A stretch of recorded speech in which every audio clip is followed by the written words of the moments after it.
Have you ever watched two people fall in love so intensely that it felt cinematic, almost unreal, and then months or years later watch that same connection slowly collapse without a dramatic explosion, without a clear villain, just a quiet emotional drift that neither of them fully understood? Imagine this. In the beginning, everything feels magnetic. You wake up checking your phone. Your brain lights up when their name appears. Dopamine surges. Oxytocin rises. Your nervous system associates them with safety and excitement at the same time. You feel chosen. You feel alive. And in those early stages, the brain is literally under the influence. Functional MRI studies show that early romantic love activates the same reward circuits involved in addictive substances. That intensity isn't just emotion, it's neurochemistry. But here's the truth nobody admits. The very chemistry that creates the high can set the stage for the crash. Think about a moment when you believed you finally found someone who gets you. You filled in the gaps with hope. You projected compatibility where you didn't yet have evidence. Psychologists call this idealization bias. When we meet someone new, especially in modern dating environments, the brain completes incomplete information in a positive direction. You don't see who they are fully, you see who you want them to be. And this is where the seeds of breakdown are planted, because reality eventually replaces projection. Now imagine months later. The mystery fades, the novelty reduces, dopamine stabilizes, oxytocin levels adjust, and suddenly instead of butterflies, there are differences. Personality traits you once found cute become irritating. Communication styles clash, expectations collide. Many modern couples interpret this shift as falling out of love, but scientifically, it's the transition from infatuation to attachment. And attachment requires skills most people were never taught. Attachment theory shows that our early caregivers shape how we relate in adulthood. If love was unpredictable in childhood, unpredictability can feel normal in adulthood. If emotional closeness once led to rejection, intimacy may trigger anxiety. Think about someone who panics when a partner takes longer than usual to reply. That reaction isn't about the text, it's about the nervous system. The anterior cingulate cortex, which processes physical pain, also activates during social rejection. So when someone pulls away emotionally, your brain interprets it as injury. You react defensively, or you cling, or you withdraw. Now the story takes a darker turn. Modern relationships are not just navigating two nervous systems, they are navigating a digital environment designed to amplify insecurity.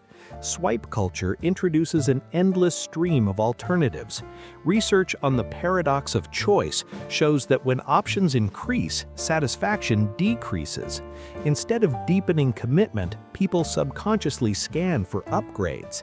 Even in stable relationships, the thought, "what if there's better?" weakens emotional investment. Think about how easy it is now to compare your relationship to curated social media moments. You scroll and see proposals, vacations, anniversary surprises. Social comparison theory explains that upward comparison lowers self-evaluation. You begin to question your own relationship, not because it is unhealthy, but because it doesn't look like a highlight reel. Here's a surprising fact. Some studies suggest that couples who constantly display their relationship online may report lower internal satisfaction. Public validation can replace private intimacy. Now, imagine a couple sitting at dinner. Both glance at their phones every few minutes. It feels harmless, but eye contact triggers oxytocin release. Shared laughter synchronizes neural rhythms. Physical touch reduces cortisol. Micro moments of connection build attachment. Without them, bonds weaken slowly. Relationships rarely collapse in one catastrophic event. They erode through thousands of small disconnections. Think about conflict. Neuroscience shows that when we feel attacked, the amygdala activates and the prefrontal cortex becomes less effective. This is why arguments escalate. One partner raises their voice slightly, the other perceives threat. defensive tone emerges. What started as a minor disagreement becomes an emotional war. Now imagine this pattern repeating weekly.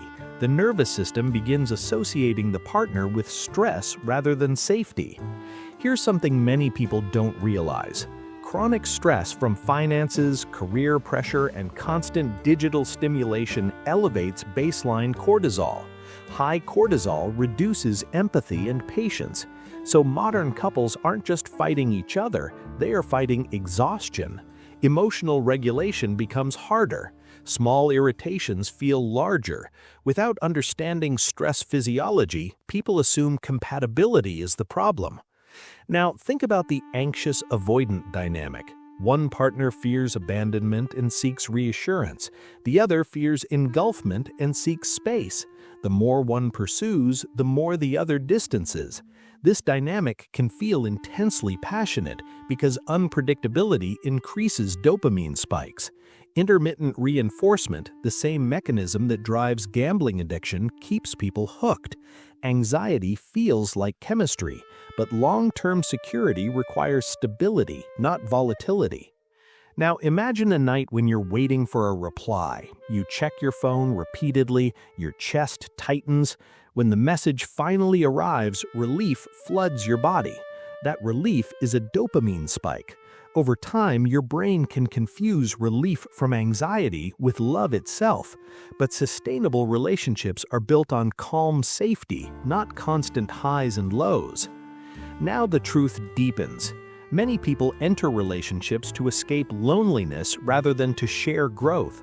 Loneliness activates the same neural pathways as hunger. It creates urgency. When someone enters your life during that state, they can feel like salvation. But when the initial comfort fades, unresolved internal wounds resurface. Instead of confronting those wounds, people blame the partner. Imagine someone who feels unworthy deep down. If their partner forgets an anniversary, it confirms their fear. They don't just feel disappointed, they feel fundamentally unloved. That reaction isn't about the date, it's about identity. Cognitive distortions amplify normal mistakes into existential threats. Communication breakdown is another silent killer. Text-based interactions lack tone and facial cues. A short message can be misinterpreted. A delayed response can feel intentional. The brain fills in gaps with worst-case scenarios. Think about how often arguments start because of assumptions rather than facts. Here's a powerful monologue to consider. Imagine two people who love each other deeply but have never learned to say, "I feel scared right now." Instead, they say, "You never care." One sentence invites empathy, the other invites defense. Emotional literacy changes outcomes. Research shows that labeling emotions reduces amygdala activity. Simply naming a feeling activates higher-order regulation circuits. But most adults were never trained in this skill. Modern culture glorifies independence. Walking away is often praised as empowerment, and sometimes it is necessary. But sometimes it is avoidance disguised as strength. Growth requires discomfort. Long-term intimacy requires negotiation. People evolve over time. Identity shifts. Career paths change. Values mature. Successful couples continuously renegotiate their relationship. Without recalibration, misalignment occurs.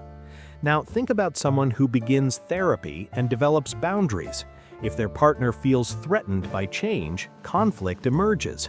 Growth can destabilize established dynamics. If both individuals do not grow together, distance widens. And now we approach the emotional climax. Picture two people sitting quietly in the same room after years together. They remember their early conversations, the late-night laughter, the plans they once made. And they ask themselves, how did we become strangers? It didn't happen overnight. It happened in missed emotional bids, when one reached out subtly and the other didn't notice, when sarcasm replaced vulnerability, when pride blocked apology, when stress went unmanaged, when phones replaced presence. Here's the truth nobody wants to hear. Love is not enough. Love is a feeling. Relationships are systems. Systems require maintenance, repair, awareness, and skill. Without repair, resentment accumulates. Research on long-term couples shows that successful partners repair quickly after conflict. They don't avoid disagreements, they restore safety. Now, imagine something different. Two people arguing, one pauses, takes a breath, and says, "I'm feeling overwhelmed, I need a minute." That pause prevents escalation. That regulation protects connection. Neuroplasticity means the brain can learn new patterns. Secure attachment can be built in adulthood.